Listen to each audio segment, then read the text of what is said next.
He's lying. This man is a pathological liar.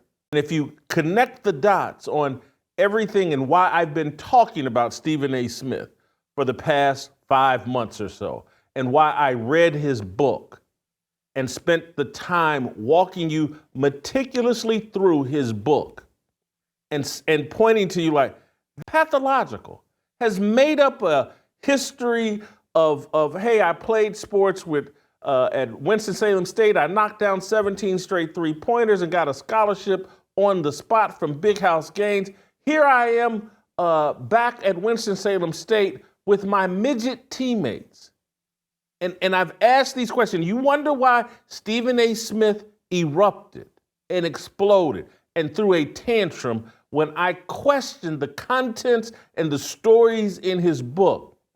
Because Stephen A. is a part of a much bigger play going on. Because of First Take that started, I believe, PTI started in 2001, and maybe Cold Pizza started in 2003. And at some point they got to First Take, and when Stephen A. joined First Take with Skip Bayless, then the thing took off like a rocket ship, and this changed all of discourse and even changed political discourse. And Stephen A.'s arguing it created the room for people in the media, even on these political shows, to have these kinds of discussions that just would never have been had without me and Skip Bayless.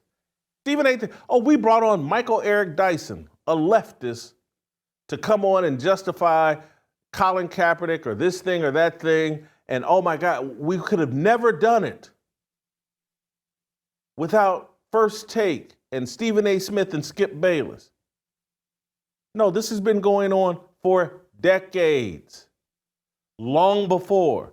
What's new is ESPN empowered a pathological liar to be the leader of this conversation. What's new is ESPN and all the other sports media outlets that follow the lead of ESPN have empowered jocks, untrained journalists, spoiled, entitled, filthy rich, know-nothings to lead the conversation.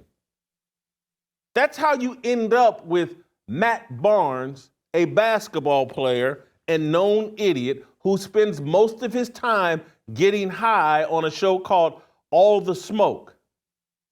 That's how he ends up in your docuseries about the evolution of sports media.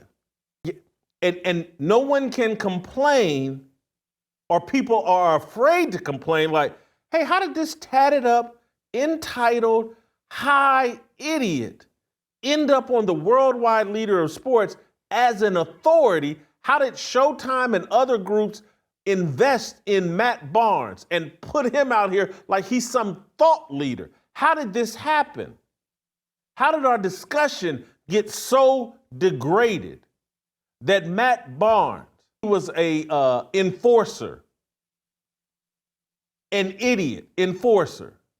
There's no important shot that Matt Barnes knocked down during his career.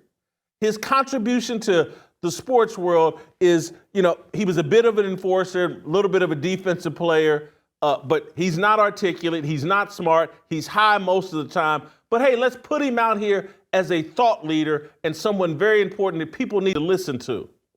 And Stephen A. Smith is the justification for it. And I say that this will sound personal, but this isn't my ego talking. These are just the facts. Stephen A. Smith and I are the same age.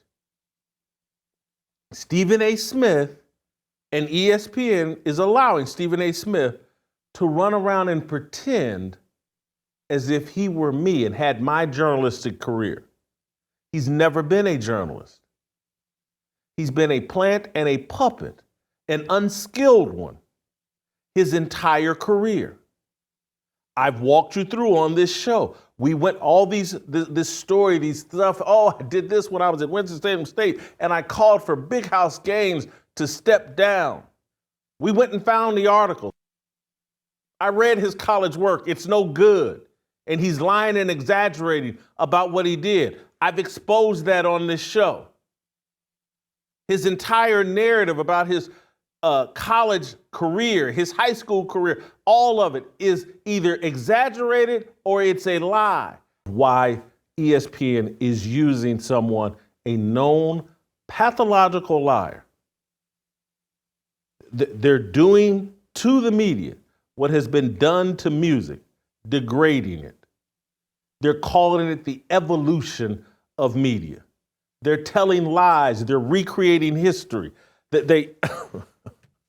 was a point in this deal when they talked about, and I was talking about as it related to Crossfire and how they, man, without us,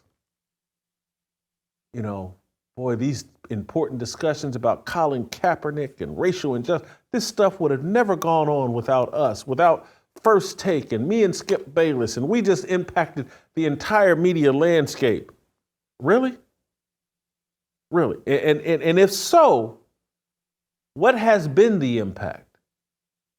And the impact has been a dumbing down, a lane for lies and distortions to take root and mislead. It's incredible change they've promoted, and yes, they have promoted change, but it's not positive change. It is not progress.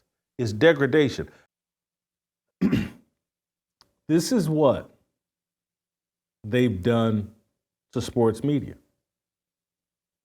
They've turned normal people into emotional idiots. This is not how rational, logical men operate. We're not led by emotion. We don't grandstand. We don't perform. They've removed all the authenticity, all the masculine energy from men and told you, tap into your emotions, become someone controlled by your emotions, do things for attention, and this is being celebrated as progress? This is the impact of ESPN's decision we're going to go the Flavor Flav route. We're going to degrade discourse and bring this whole thing down. This is a controlled demolition. This is Building 7. And they're doing it over and over and over again.